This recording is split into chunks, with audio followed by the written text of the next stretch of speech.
검색창에 포토스케이프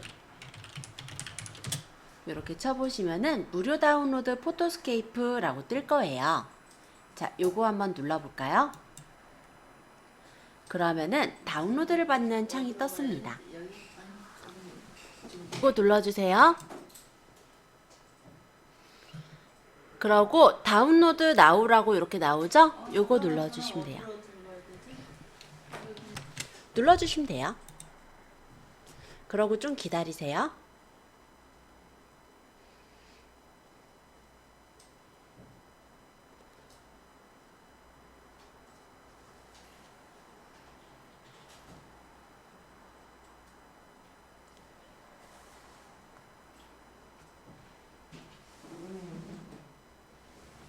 네, 이렇게 받아지고 있는 겁니다.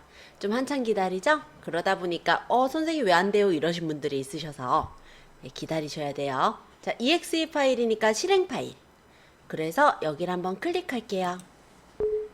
그랬더니 이 컴퓨터를 변경할 수 있도록 허용하시겠습니까? 라고 뜨네요. 예, 눌러주세요. 이럴 때 되게 고민돼, 집에서. 여기서는 걸리지 않으셔도 되니까. 자, 설치. 그럼 포토스케이프를 설치를 해줄 거예요.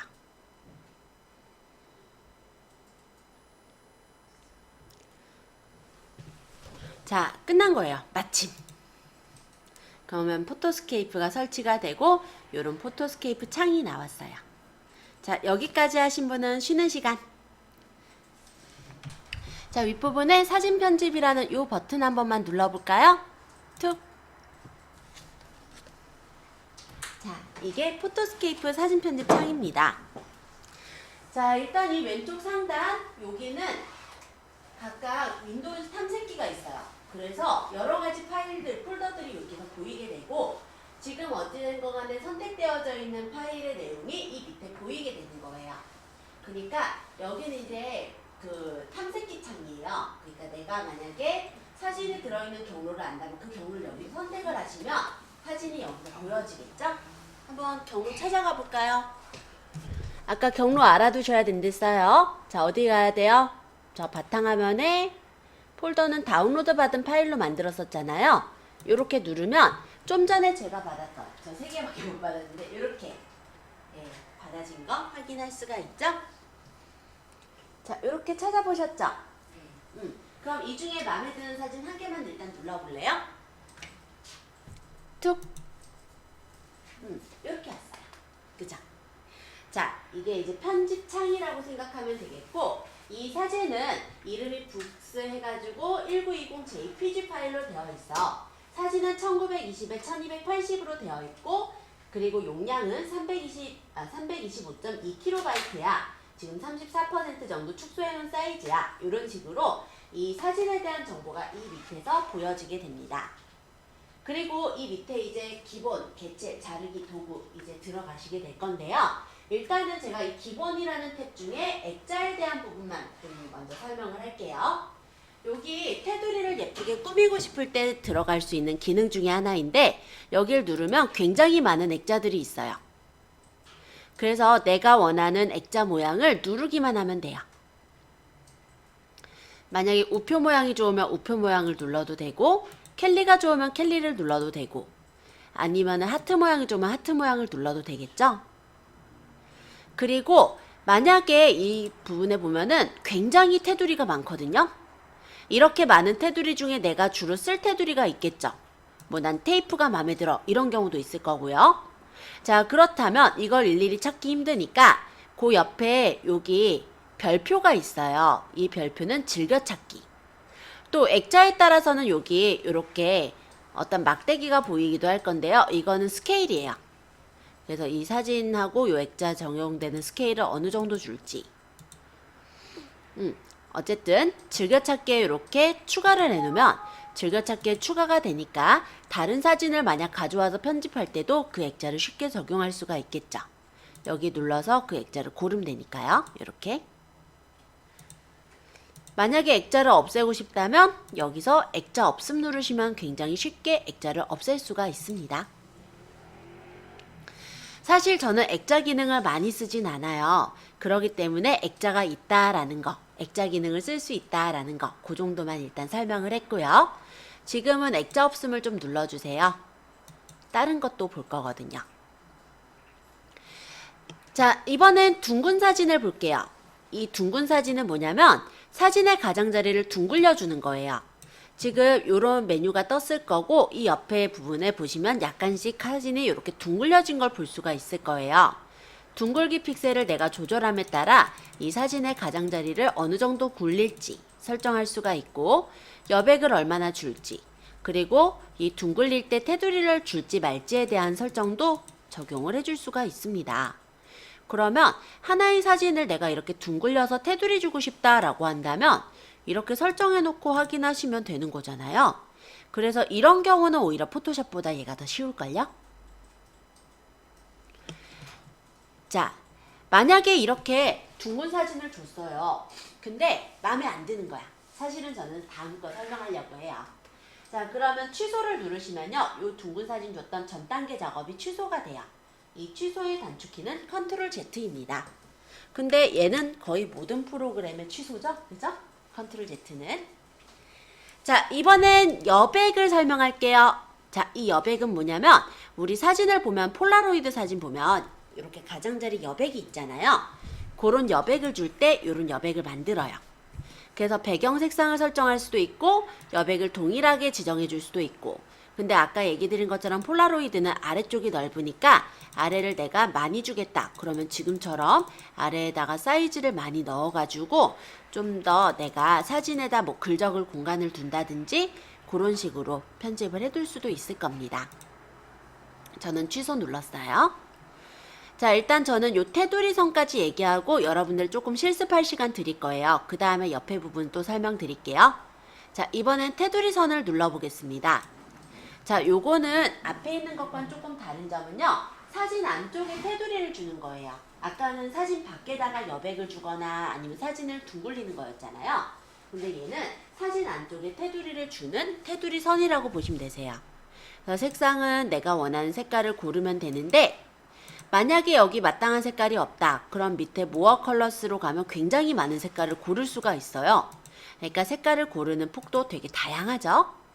그 다음 두께는 어느 정도 줄지 안쪽에 여백을 어느 정도 안으로 여백을 줄지 아니면 이 테두리를 만들 때 둥글기를 어느 정도 둥글려서 만들지 그리고 종류는 어떻게 내가 만약 실선이 싫다 점선으로 할지 실선으로 할지 저는 흰색이 더 좋아서 자 투명도는 지금 100%로 해서 선명하게 할지 아니면 조금 투명하게 연하게 깔리게 할지 이렇게 해서 테두리를 가지고 디자인을 하실 수도 있는 거죠. 확인하면 적용이 될 거고 저는 일단은 취소를 하겠습니다. 자, 여기까지 내용을 한 번씩 연습해 보시고요. 여기까지 연습하시면 제가 이 뒤에 거 설명드릴 거예요. 지금 11시 8분이니까 한 5분 정도만 연습하고 그 뒤에 거 들어갈게요. 질문. 자, 이번에는 내가 흑백 톤을 만들고 싶어요. 우리 원래 컬러 사진보다 분위기 있는 사진은 흑백 사진이 더 이쁘잖아요. 그럴 때 여기 세피아는 이렇게 갈색 톤의 흑백 사진을 만들어 줍니다. 자, 이전으로 돌아갈 때는 컨트롤 Z 실행 취소해 주시면 이렇게 이전으로 돌아가요. 자, 반디코트도 마찬가지로 흑백이긴 한데 얘는 약간 북방색 계열의 카키색 계열의 그런 색깔을 만들어 줘요. 자, 다시 컨트롤 Z. 자, 이번엔 세 번째 거 무채화는요. 이번엔 채도가 없는 거예요. 채도가 없다라는 건 색상 값이 없는 거죠. 그래서 흰색에서부터 까만색까지 256단계의 어떤 채도가 없는 색깔로 구성이 되게 되는 게 바로 무채화, 그레이스케일. 네, 색상이 따로 없죠. 흰색하고 검은색 사이에 256단계 회색으로 구성이 된 거예요. 자, 컨트롤 Z. 자, 이번에는 흑백을 눌러볼 건데 이건 진짜로 흑색하고 백색으로만 이렇게 같은 흑백 사진인데 다 느낌이 다르죠. 자, 이번엔 다섯 번째 얘는 음영 반전이에요. 이거는 이렇게 이거 보면은 놀란 표정 하고 있는 아이한테 이렇게 주거나 아니면은 왜 옛날에 한동안 유명했던 것 같은데 뭐 다이어트 라면 해가지고 라면 예쁘게 끓여놓은 사진에다가 반전 효과 줘가지고 왜 되게 먹기 싫게 만들어 놓은 사진들 간혹 본 적 있었죠. 그런 거 할 때도 쓰겠네요. 근데 거의 안 써요, 쟤는. 그죠? 자, 이번엔 이거. 이메일 각도로 사진을 회전시킵니다. 자, 우리가 이 픽사베이에서 받아온 무료 이미지는요, 우리만 알까요? 아니에요. 제가 설명을 이미 3년간 했어요. 네, 저기 어디에 제일 멀리는 수원에서도 오셔서 들으셨고, 인천에서도 당연히 오셔서 지금 인테리어 되게 잘하고 다니세요. 그죠? 그런 분도 있고, 의정부에도 오시고 되게 많이 오셨거든요. 네, 하물며 제가 이거를 그 사람들이 이제 공부를 하려면 책에 이 내용이 없다 보니까 저 유튜브에다 또 올려드리기도 해요. 그러다 보니 유튜브에서 본 사람도 있어. 근데 저만 가르치는 게 아니야. 이건 또 소상공인 강의실에서 또 가르치는 책이야. 엄청 많아요. 그럼 이대로 썼다가는 당연히 유사 이미지겠죠? 그래서 변형을 조금 해주셔야 될 텐데 그때 약간 이렇게 수평을 틀어주는 정도. 예, 요 정도는 사실 유사 이미지로 걸리지 않아요. 왜냐하면 이미지가 패턴화가 되어 있는지 그런 걸 따져보는 거거든요. 그럼 잠시 네. 다른 사람이 어디서 쓰고 있는데 내가 픽사베이 걸 또 쓰면 유사 이미지로 블로그 같은 예, 데서 왜냐면은 이미지 자체 유사 문서가 아니라 이미지도 유사 이미지라는 게 있어요. 똑같은 이미지를 쓰면은 원본 이미지를 더 중시하기 때문에 내가 쓰고 있는 그러니까 복사본 이미지는 화면에 뜨질 않는 거죠. 만약에 그래서 블로그에 내가 썼을 때 다른 사람이 블로그에 쓰고 있다면 예, 그쵸. 블로그 글은 떠요. 블로그 글은 뜨는데 이미지라는 그 탭이 있잖아요. 그 이미지 탭에서 걸려 나오질 않는 거예요. 그래도 걸려 나오는 게 좋잖아요. 그러니까 변경을 조금 해주시거나 아니면 여기다 글을 쓰거나 뭔가를 좀 다르게 하셔야죠. 아니면 적어도 뭐 크기라도 조절을 하거나. 그래서 픽셀 뒤틀기라는 작업이 있는 거예요. 자, 요거는 시계 방향, 반시계 방향 요렇게 돌릴 때. 그러니까 사진이 우리가 멋있게 세로 사진을 찍었는데 막상 가져오니까 가로로 누워있어. 그러면 돌려야 될 거 아니에요. 그쵸? 그때 돌릴 때 얘는 좌우를 바꾸는 거. 이렇게 좌우만 바꿔도 느낌이 달라요. 그죠? 여기는 상하를 바꾸는 거. 자, 그 다음에 이 밑에 크기 조절. 여기는 버튼이 이렇게 나눠져 있죠. 자, 여기 옆에 있는 요 세모는요. 요 크기 조절을 좀 더 찾기 쉽게, 편하게 찾기 쉽게 만들어 놓은 목록이라고 생각하시면 돼요.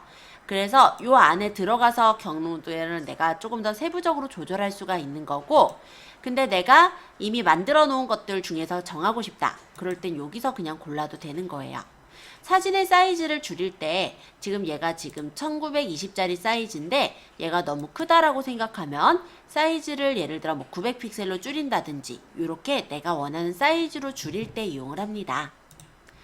자, 밝기 색상. 여기 같은 경우는 밝기나 색상을 조절하는데요. 진하게 가면은 색깔이 진해지는 거 보이죠? 밝게 또는 어둡게 내가 원하는 정도의 색상 톤을 만들 수가 있어요. 이거를 여기다가 이렇게 만들어 놓은 거죠. 뭐 색배기, 뭐 어둡게, 밝게 등의 어떤 명령어 정도로 만들어 놓은 게 이 부분이고요.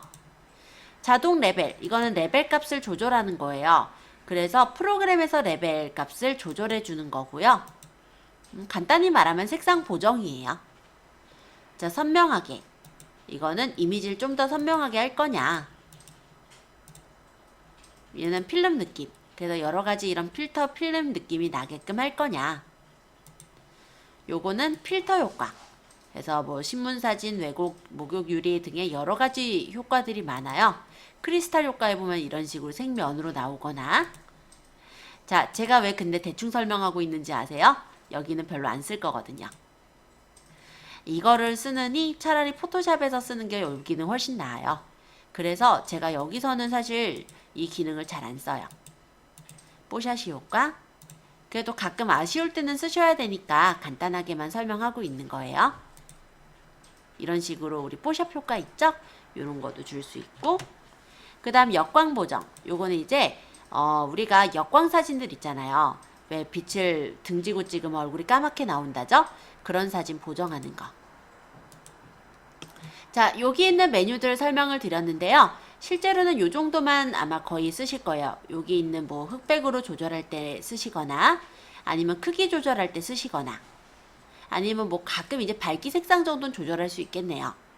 네, 실제로는 요 정도 안에서 쓰실 거기 때문에 요거는 제가 시간을 많이 들이진 않아요. 전체적으로 지금 19분이니까 20분은 너무했구나. 25분쯤에 그러면은 개체로 넘어가겠습니다. 연습해 보시면서 질문 주세요. 이제 수업으로. 자, 이쪽에 사진 편집 기능을 보고 있어요. 저희 기본이라는 이 탭을 다 보았고요. 조금 이번에 이제 개체라는 탭으로 가볼게요. 이 개체에서는 일단 제가 이 6가지 툴을 먼저 설명을 하고 그 다음에 실습 조금 드리고 그 다음 나머지 설명할 거예요. 자, 일단 첫 번째 요거는 사진, 그림을 가져오는 겁니다.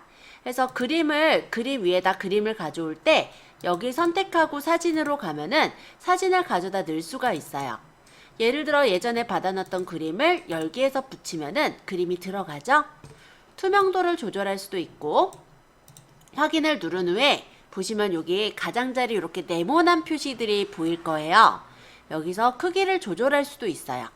이 네모난 표시들은 크기 조절 박스라고 생각하시면 됩니다. 그 다음에 요 위쪽에 보시면 이렇게 화살표 표시가 있는데 얘는 회전. 그리고 그 옆에 플러스 표시는 추가. 요 옆에 X는 삭제. 라고 보시면 돼요. 그래서 사진 안에 사진을 넣을 때 그때는 이렇게 개체에서 여기 그림 모양 요 그림에서 사진을 고른 거예요. 다시 개체에서 그림 사진. 아까 바탕화면에 제가 받아놨던 게 다운로드 받은 파일. 여기서 이 그림을 받겠다, 요걸 받겠다, 열기 하고 확인 하고 크기 조절 이렇게 한 거예요.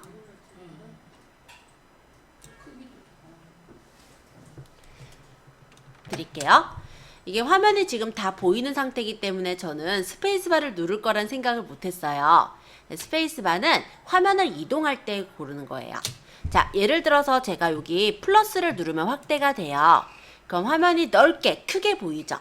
그럼 밑에 있는 화면이 안 보이는 상태이죠. 그럼 나는 밑에 부분을 편집하고 싶을 때는 스페이스바를 누르고 있으면 손바닥 모양이 나와요.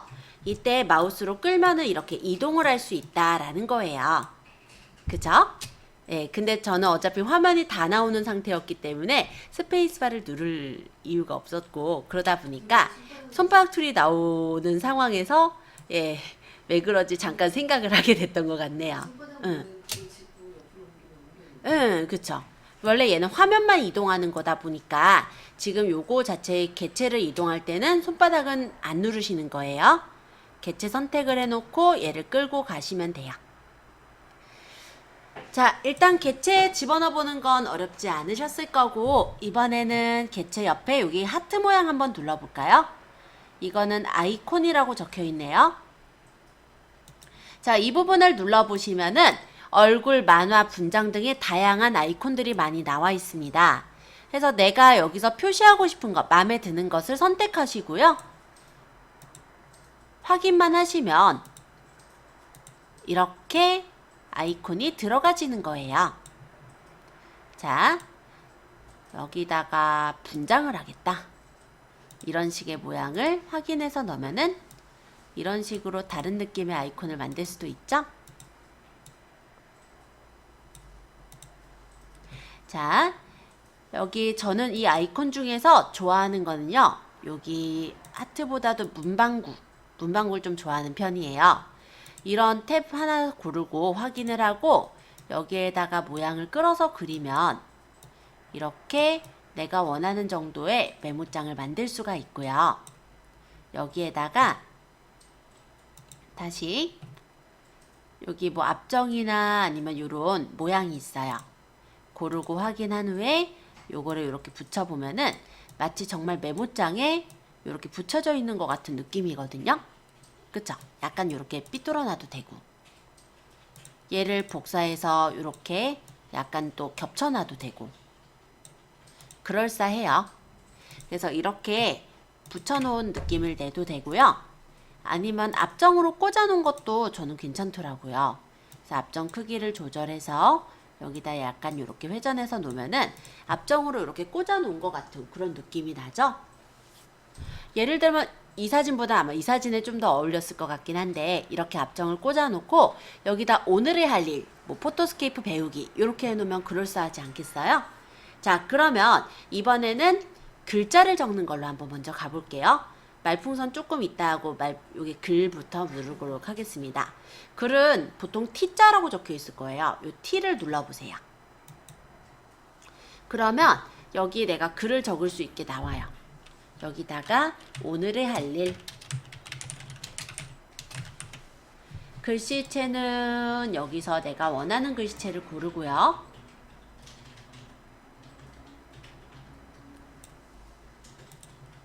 글씨 색깔은 원하는 색깔을 고르고요. 까만색 할까요? 글씨 크기가 되게 조그매서 저는 안 보이죠? 좀만 더 크게 하죠. 근데 글씨 크기는 여기서 조절 안 해도 여기 끝에서 늘려서 이따가 맞출 수도 있으니까 대략적으로 맞출게요. 자, 일단 요렇게만 해놓고 확인을 하면은 글씨가 이렇게 적혔을 거고요. 얘를 이제 배치해 주시고 글씨가 좀 작다 싶으면 늘리면 돼요. 만약에 이 글씨가 잘못 적혔다 또는 조금 바꾸고 싶다 라는 생각이 드시면 글씨를 더블 클릭하시거나 아니면 요 하단에 보시면 리라고 적혀있는 이 버튼이 있어요. 요 리라는 버튼을 누르시고 글씨를 수정하셔도 돼요. 예를 들어서 요거 이렇게 적었는데 나는 필기체 형식이 더 나을 것 같아. 그러면 요걸 바꾸겠죠? 지금 영어로 적힌 거는 영문글 꼴이고 요런 필기체 같은 느낌으로 하겠어. 이렇게. 뭐 도연체로 하겠어. 자, 요거는 굵게. 얘는 기울임. 얘는 밑줄.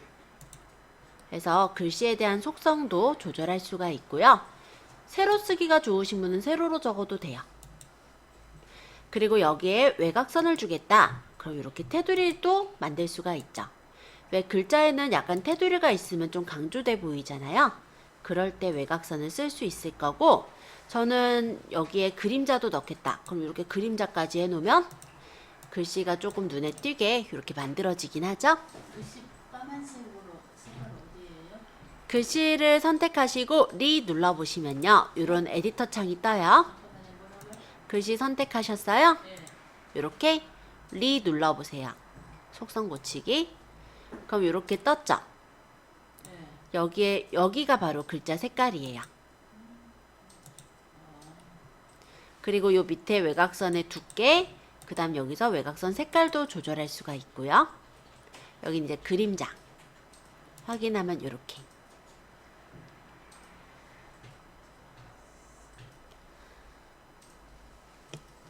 자, 그 다음에 또 글씨를 적겠다라고 한다면 또 T자 누르면 돼요.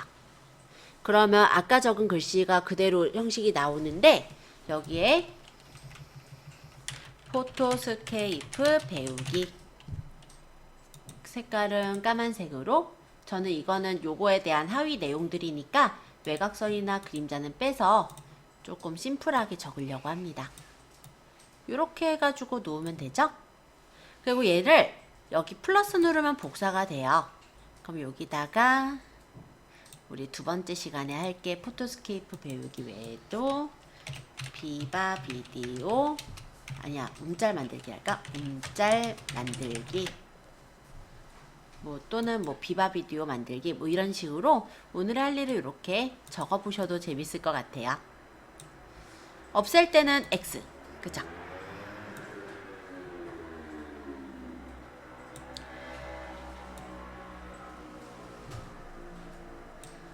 자, 이런 식으로 만들어 놓으면은 그럴싸하죠? 자, 어렵지 않습니다. 자, 이번에는 여기서 말풍선 들어가 볼게요. 요거는 제가 많이 쓰진 않아요. 예를 들어 여기 웃는 이모티콘에다가 안녕이라고 넣고 싶으면 안녕이라고 적고 글씨체, 글씨 크기, 글씨 색상 이런 걸 고른 후에 말풍선 모양을 골라주시면 됩니다. 마음에 드시는 말풍선을 고르시고 색깔도 지정 가능해요. 뭐 예를 들어서 파란색 말풍선 하겠다. 그럼 이렇게 적으셔도 되죠? 이거는 본인 맘대로 꾸미시면 되는데 사실 저는 말풍선을 그렇게 많이 쓰진 않아요. 그래서 여러분들이 혹시 쓰고 싶다면 쓰시고요. 말풍선은 예를 들어서 말풍선은 여기 좌우, 상하좌우, 반시계 등등으로 이렇게 말풍선의 위치를 바꿀 수 있으니까 이 부분도 참고해 주세요. 많이 쓰지는 않기 때문에 이 정도 설명드리고요. 그 다음 이 두 가지 먼저 또 설명드릴 건데 이 두 가지도 많이 안 써요. 리치 에디터는 요게 지금 타입 툴하고 좀 비슷한 역할을 할 건데요. 타입 툴 같은 경우는 색깔을 일부를 못 바꿔요. 예를 들어 오늘의 할 일에서 속성 고치기에서 내가 할 일이라는 부분을 빨간색으로 하겠다. 그런 게 안 돼요. 다 같이 고쳐지죠? 근데 여기 리치 에디터에서는 그게 돼요.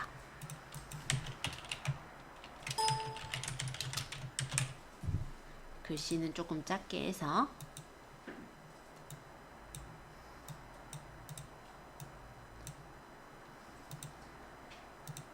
여기서 할 일에다가 제가 파란색을 줘볼게요. 그리고 확인하면 이렇게 적히기는 해요. 근데 제가 이걸 잘 안 쓰는 이유는요.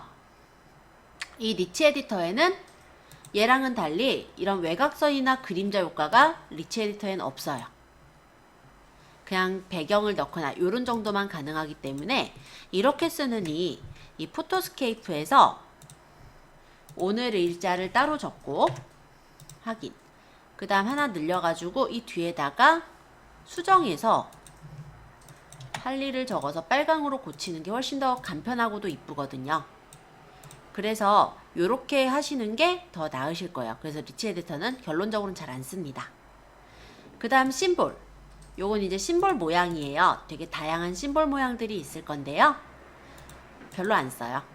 왜냐면 우리가 혹시 오피스를 조금 아시는 분은 알고 계시는 분들도 있을 것 같은데요. 미음 누르고 한자 키를 바로 누르면요. 이렇게 특수 문자가 나오잖아요. 어차피. 그쵸? 이거는 네. 네, 감사합니다. 자, 어쨌든 그렇게 해서 특수 문자를 쓰는 경우가 훨씬 많겠죠? 그래서 요거까지는 잘 안 쓰게 되는 것 같더라고요. 결론적으로 요 6개 목록 중에서는 제가 많이 쓰는 건 아이콘과 글, 특히나 글을 많이 쓰겠죠?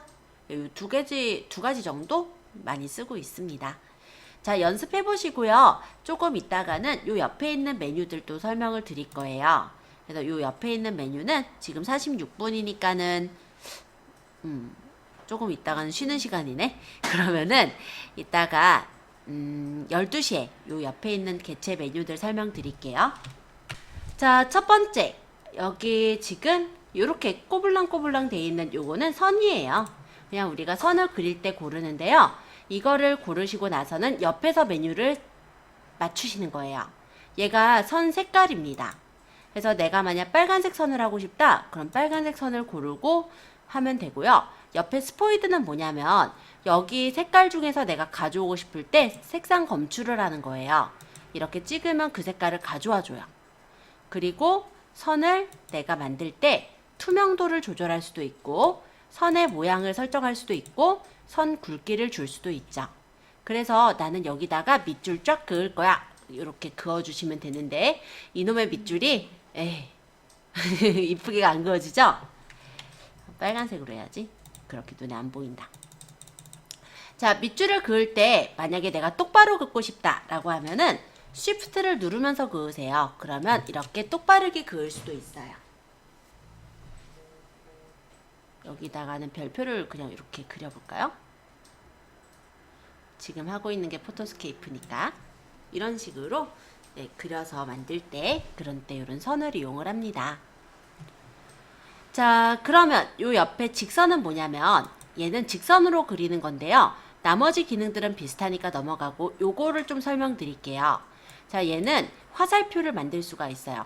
그러니까 여기서부터 여기 이런 식으로 내가 경로를 표시하겠다라고 한다면 요 왼쪽 부분이 시작점, 오른쪽 부분이 끝점입니다.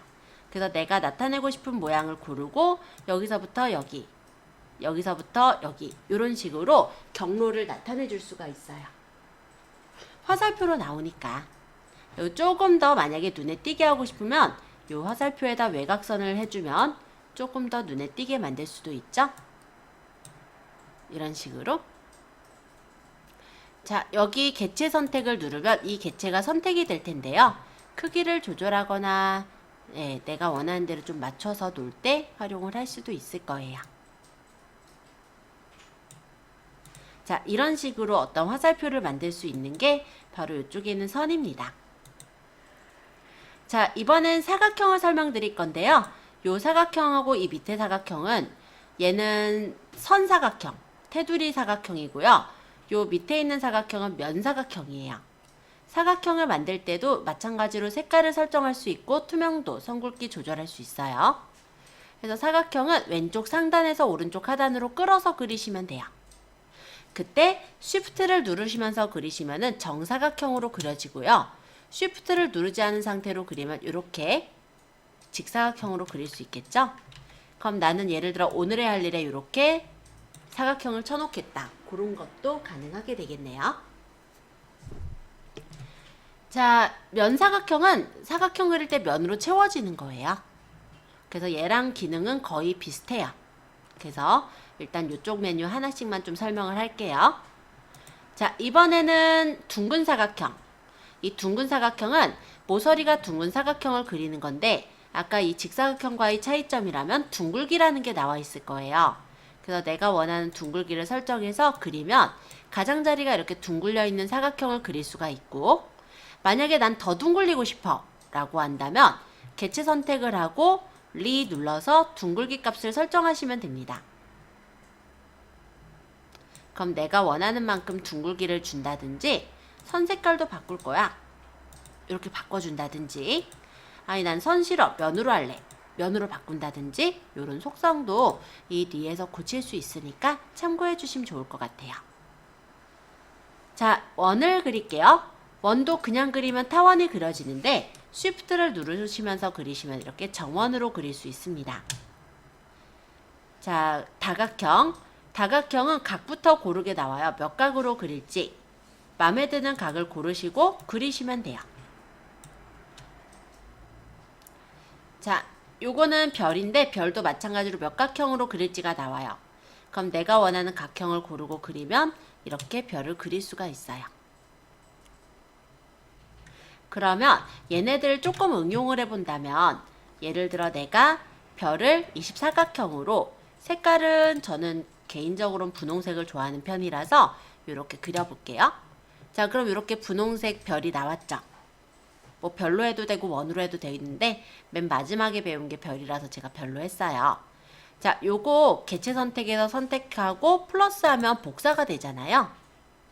이런 식으로 놓는다든지, 그리고 플러스를 누르면 복사가 되는 거를 리를 이용해서 면이 아니라 나는 선으로 흰색으로 할 거야. 그 다음에 크기를 조금 조절을 해주면 이런 식의 조금 눈에 띄는 어떤 도형 같은 것도 만들 수가 있잖아요. 저는 이런 거를 보통 원으로 많이 해요. 별보다는. 원 같은 게 이렇게 있으면은 이 원을 그대로 복사를 해서 리 눌러서, 또 그리려면 사이즈가 딱 내가 원하는 대로 안 될 수도 있고 하니까 정원인 경우 모르지만. 개체 선택은 맨 마지막에 했던 거에 대한 개체 선택만 되죠? 아니요. 그러면 이거 그렸죠? 근데 내가 이 별을 색깔을 바꾸고 싶으면 이 개체 선택 상태로 그 별을 찍으세요. 그러고 리 눌러서 바꾸실 수 있어요. 근데 안 되는데 저는 지금 개체 선택을 저 화살표 누르고 내가 원하는 찍고. 데를, 혹시 아까 저장하셨나요? 아니요, 저장 한 번도 안 해요. 그럼 제가 한번 볼게요. 도형을 얘기하다가 하나 빼먹은 게 있어서 추가로 좀 더 얘기하겠습니다. 자, 도형이 이렇게 있어요. 우리가 도형을 열심히 그렸는데 얘를 나중에 그렸다 보니까 얘가 뒤로 가는 거예요. 그럴 때 도형의 순서를 바꾸는 것도 여기서 가능해요. 자, 요거는 앞으로, 얘는 뒤로입니다. 그래서 도형의 순서를 만약에 지금 요 표시를 앞으로 꺼내고 싶으면 얘 개체를 선택해 놓고 앞으로를 누르면 앞쪽으로 이렇게 나오고요. 만약에 얘를 선택해 놓고 뒤로를 누르면 제일 뒤로 깔려지게 돼요. 그래서 도형의 순서도 이렇게 바꿀 수가 있어요. 자, 그러면 여기서 개체 접착은 뭐냐? 이걸 다 만들었을 때 하나의 그림으로 만드는 거예요. 이런 도형들을 모두 개체라고 하거든요. 얘를 만약 개체 접착을 해버리면 더 이상 수정을 못해요. 물론 개체 접착을 취소하면은 수정은 가능하죠. 그죠? 근데 그 자체에선 수정이 안 되게 막아주는 게 개체 접착이다. 근데 이 개체 접착이 왜 필요한지도 좀 얘기를 할게요. 자, 만약에 우리가 이후에 이제 자르기를 해요. 그리고 내가 원하는 부분을 이렇게 선택을 하고 엔터를 하면 잘려질 텐데요. 이렇게 선택 영역 바깥쪽에 있는 애들은 개체잖아요. 걔네들이 이렇게 남아요. 그러고 저장을 할 때 이 부분들이 이제 방해를 지겨요. 이 부분을 확대해서 저장할까요? 이런 식으로 물어보게 되거든요. 그래서 이런 식으로 되는 걸 좀 방지하기 위해서 간혹 들어서는 잠깐 컨트롤 Z 할게요. 여기 개체에서 개체 접착을 누르고 자르기를 하는 경우가 간혹 있죠.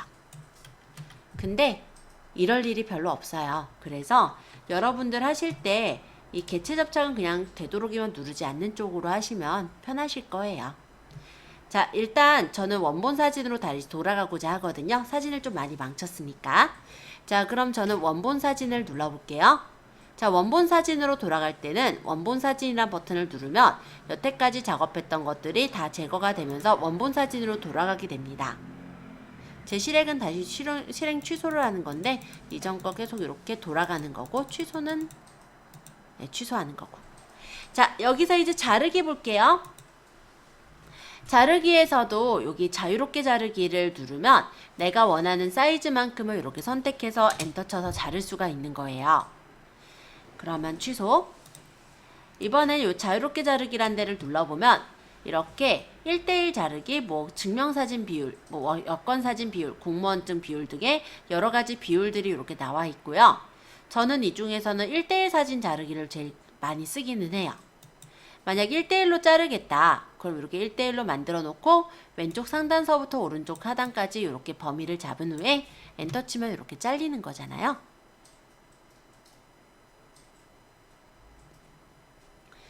대표 사진은 보통 1:1로 많이 쓰니까요. 근데 만약에 이거를 좀 더 내가 장식적인 요소를 주겠다. 그러면 원형 자르기를 선택한 채로 자르시면요. 이렇게 원형으로 예쁘게 잘라낼 수가 있습니다. 이렇게 해놓고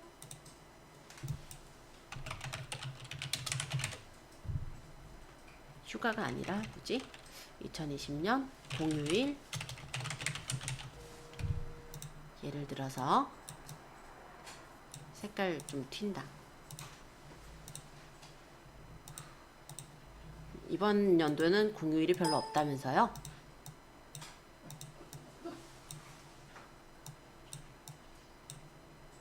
이것도 좋네요. 좋은 그림에서 원하는 것만 딱 자를 수 있고. 네, 좋아요. 자, 이렇게 해놓으면 이미 한껏 꾸며놓은 거죠? 그럼 만약에 여러 가지 대표 사진 중에 이게 보인다면 아무래도 그냥 꾸며져 있지 않은 것보단 이 사진을 선택할 확률이 더 높겠죠. 그래서 자르기 같은 경우는 저는 이런 용도로 좀 많이 활용을 하고 있기는 해요. 자르기 보았습니다. 간단하게 테스트 해보시고요. 얘는 그렇게 오래 들이지는 않을 거예요. 지금 19분이니까 3분 정도만 확인해보고 도구로 갈게요. 일단 이제 도구 가겠습니다. 자, 도구는 사실 별로 볼 게 없어요. 그래도 궁금하실 거니까 한 번씩 얘기를 드릴 거예요. 자, 빨간 눈 보정은 뭐냐면 빨간 눈을 보정하는 건데요. 우리 정목 현상이라고 들어본 적 있어요? 저는 지금 요 예제들을 좀 보여드리기 위해서 제가 많이 활용하는 아마 바탕화면에 실전 포토샵이란 폴더 있을 거예요. 요 안에 있는 사진 하나를 좀 인용해 올게요. 저장은 안 할 거니까. 자, 눈이 이렇게 빨갛게 나온 거, 이게 정목 현상이라고 하는데 이런 빨간 눈을 보정하는 기능이 있습니다만 그렇게 좋아 보이진 않아요. 포토샵이 훨씬 나요. 그래서 일단 요 정도만 하는 기능이다 정도로만 얘기를 할게요. 자, 점 잡티 제거 요런 거는 선생님 방금 빨간 눈 보죠? 네, 그냥 이렇게 그으면 돼요? 네, 끄면 돼요. 그리면 돼? 네. 그러면 이 안에 있는 채도를 없애주는 거예요. 이렇게. 색깔은 선택할 수 없고. 네, 얘는 채도를 없애는 애거든요. 빨간 눈 보정은. 그러면 빨간색만 정해네요? 네, 이렇게 끌었을 때 빨간색만. 아, 그러면 네. 빨간색만. 근데 보시면 좀 지저분하게 변해요. 그래서 포토스케이프 자체에선 제가 추천은 안 해요. 자, 그러면 이번에는 이분은 이제 전지현 씨죠. 자, 혹시 화면 확대하시고 싶은 분은 플러스 눌러도 되는데 컨트롤 플러스가 확대라서 저는 단축키 이용한 거예요. 만약 이런 점을 제거하겠다. 그럼 점 잡티 제거로 가서 점을 끌면 돼요. 근데 얘도 저는 그렇게 좋다라고 생각은 하지 않아요. 그냥 이런 기능이 있다 정도로만 지금은 얘기하고요. 나중에 포토샵에서 나머지 썰은 풀게요. 완전 깨끗이 제거 안 되네. 그쵸? 그래서 포토샵이 나아요. 자, 이번엔 모자이크. 모자이크는 뭐 가끔 쓸만은 할 것 같아요. 자, 이 모자이크 효과는 개인정보 가릴 때 쓰겠죠? 이렇게 예를 들어 이런 학생이 있어요. 이런 학생의 눈을 가려준다든지, 이 모자이크에서 약으로 하는 이렇게 조금 모자이크 픽셀이 조그맣게 나오는 거고, 모자이크에서 강을 준다면 픽셀이 조금 더 크게 나오는 거고, 요거랑 또 하나 흐트림이라는 효과가 있는데, 여기 지금 차가 있잖아요. 차를 이렇게 끌면은 이 부분에 번호판이 안 보이게 흐트려줘요. 이런 효과들이 모자이크에 있습니다. 글쎄 얘는 가끔 쓸 수는 있겠네요. 포토샵 하려면은 선택력 잡아서 모자이크를 하려면 그것도 일이니까 요거는 편하게 쓰겠죠. 흐트림이나 모자이크 같은 거, 요런 거는, 그죠? 자, 페인트 브러쉬. 요거는 이제 브러쉬 사이즈고요. 여기가 브러쉬 색깔. 여기가 브러쉬 색깔을 내가 여기서 가져올 때. 자, 마음에 드는 색깔을 골랐다면 페인트 브러쉬로 그리면 이렇게 그림이 펜으로 그려진다 이거예요. 브러쉬 사이즈대로 그릴 수 있는 거니까 요 정도 말하고 생략. 자, 복제 도장 툴. 요거 같은 경우는요. 여기 귀걸이가 있죠. 요거를 복제 도장 툴로 찍어서 여기다가 이렇게 그리면 복제가 된다는데요. 포토샵이 훨씬 나아요. 그래서 일단은 얘는 이런 기능이구나 정도로만 설명을 할게요. 자, 효과 브러쉬. 효과 브러쉬에도 다양한 효과가 있는데 아까 여기 앞쪽에 각각의 필터 효과들이 있었잖아요. 이런 크리스탈 효과라고 한다면 이런 식으로 이 부분에 크리스탈 효과를 준다든지 그럴 때 가끔 씁니다. 그래서 거의 쓸 일이 없어요. 요 메뉴들은. 그래도 도구가 있는데 안 설명하기는 뭐하고, 그러다 보니까 간단하게 도구라는 메뉴들을 설명드린 거고요. 한 번씩 연습해 보시고, 그러고 이따가는 일괄 편집 들어가겠습니다. 자, 지금 12시 29분이니까 2분 정도만 연습하고 일괄 편집할게요. 자, 일괄 편집은요. 내가 사진을 한꺼번에 가져와서 편집을 하는 거예요. 자, 사진을 끌어다가 넣으면 사진이 추가가 돼요. 그리고 이 사진들에 일괄적으로 액자를 주거나 아니면 일괄적으로 크기를 똑같이 맞출 수도 있어요. 예를 들어 가로를 900에 세로를 내가 뭐 700으로 할 거야. 이렇게 하면 모든 사진의 사이즈는 900에 700이 돼 있을 거예요. 그리고 여기다가 필터 효과를 똑같은 필터 효과를 넣거나 아니면은 개체에서 사진을 넣는다든지. 사진을 뭐 마땅하게 넣을 게 있나? 어디 보자. 예를 들어서 사진을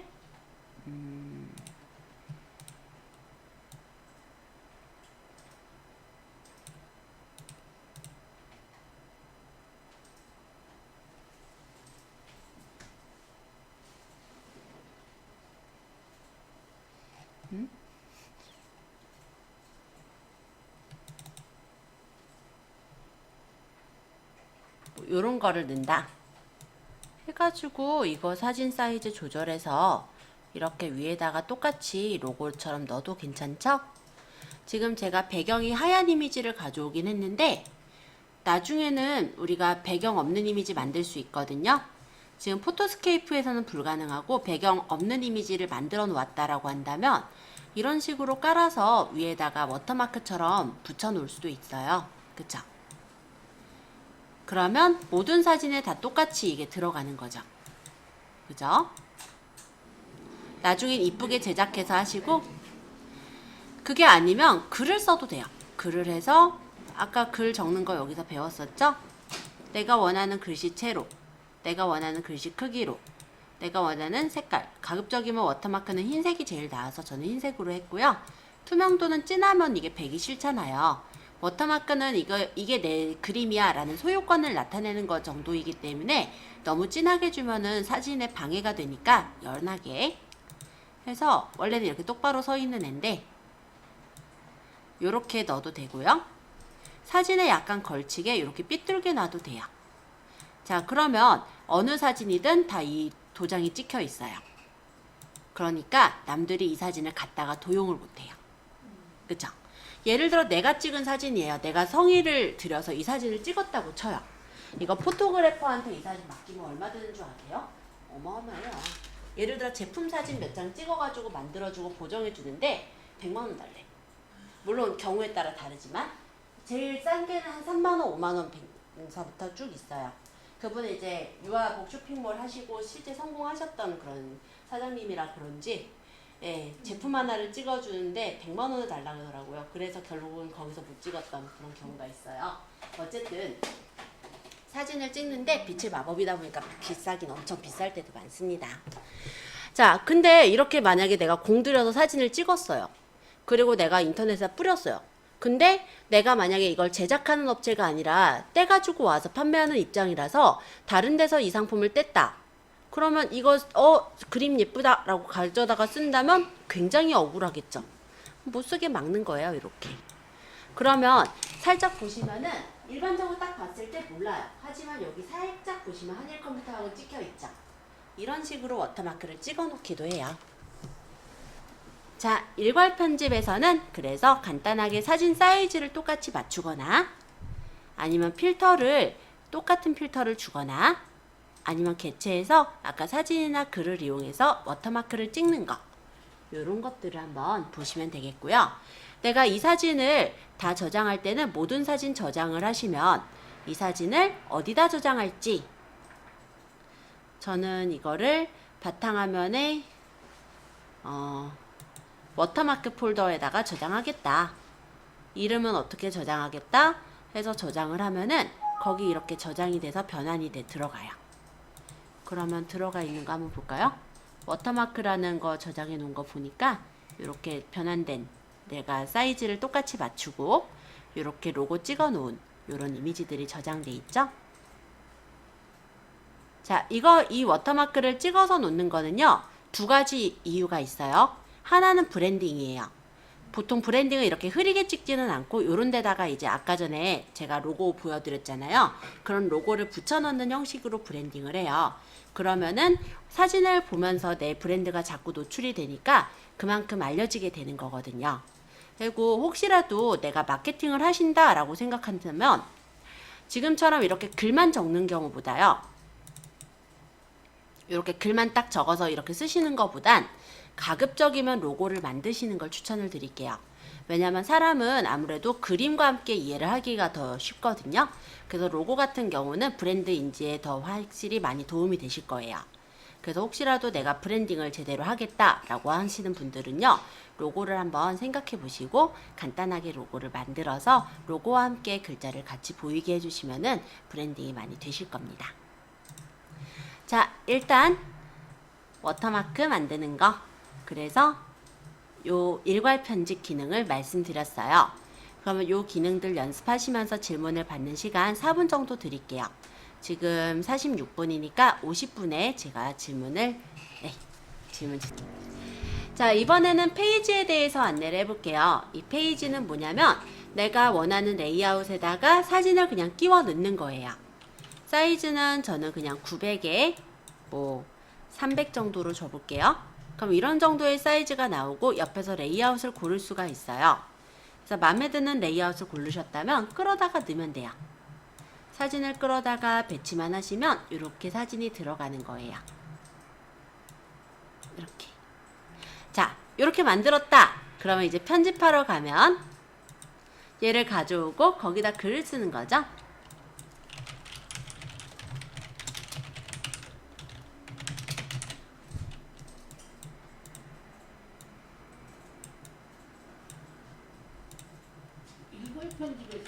레이아웃이에요. 아니요. 페이지 넘어갔어요.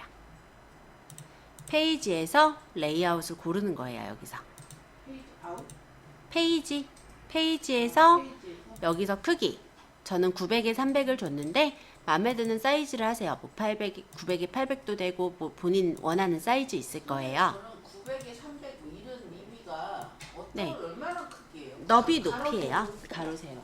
가로 가로가 너비 900, 높이가 300. 900이면 얼마큼이에요? 9cm? 아니 픽셀 단위다 보니까 그렇게 얘기하면 조금 어렵고요. 뭐라고 얘기해야 될까? 그냥 블로그 앞에 여기 들어가면은 포스팅의 사진 사이즈 있죠. 그런 것들이 보통 900 사이즈 정도 돼요.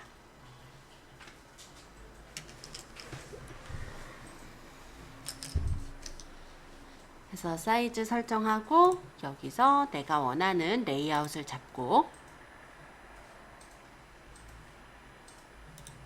그 다음에 끌어다 넣으면 돼요. 이렇게.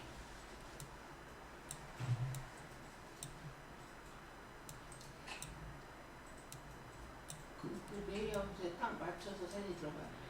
그쵸? 사진을 뭐 늘릴 수도 있고 이렇게 맞춰서 이렇게 해놓고 이거를 이제 사진 편집하러 가기로 해서 여기 와서 꾸미는 거예요. 아까 뭐 하트 같은 걸로 넣어도 될 테고 아니면 여기다 글씨를 적어서 꾸밀 수도 있을 테고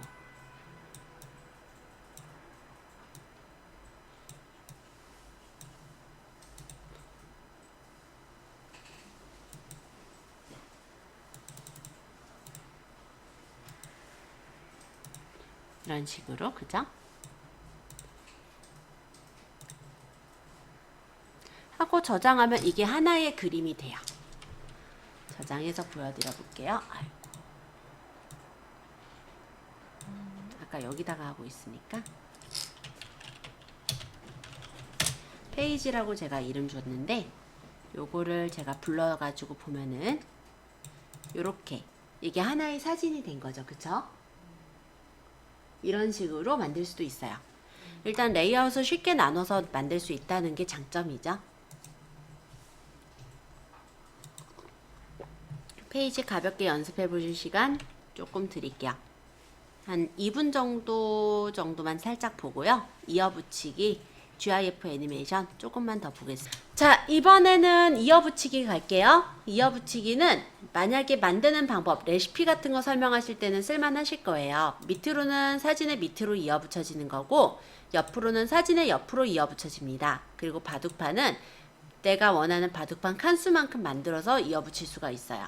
하나, 둘, 셋, 넷, 다섯, 여섯, 일곱 개. 뭐 이런 식으로 넣으면은 레시피가 이렇게 만들어지죠. 내가 이어붙이고 싶은 사진들을 넣으면 되고요. 여기서 기준 크기를 조절해서 사진의 사이즈를 이렇게 맞춰줄 수가 있어요. 사진에 대한 간격이나 둥글기 주실 수 있고 여기서 이만큼 해놓고 사진 편집하러 가기를 한 다음에 우리 여기 숫자에서 이런 모양을 누르면 이런 식으로 어떤 레시피 같은 거를 표시를 해줄 수도 있죠. 1번, 얘가 2번, 얘가 3번 이런 식으로 이런 레시피 같은 거 만드실 때 간혹 쓰실 수는 있을 겁니다. 1, 2, 3 어떻게 해놨어요? 1, 2, 3이요? 여기 스티커. 스티커의 숫자에 보면요. 여러 가지 이런 숫자 형식들이 많아요. 그래서 내가 나타내고 싶은 모양을 고르고 넣으면 돼요.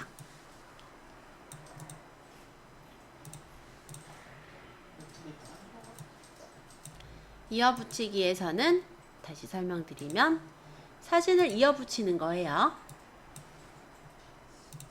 쓰레기통에 다 버리고 숫자를 해도 숫자 1을 하고 확인을 하면 1이 어디 갔어요? 잠깐만요.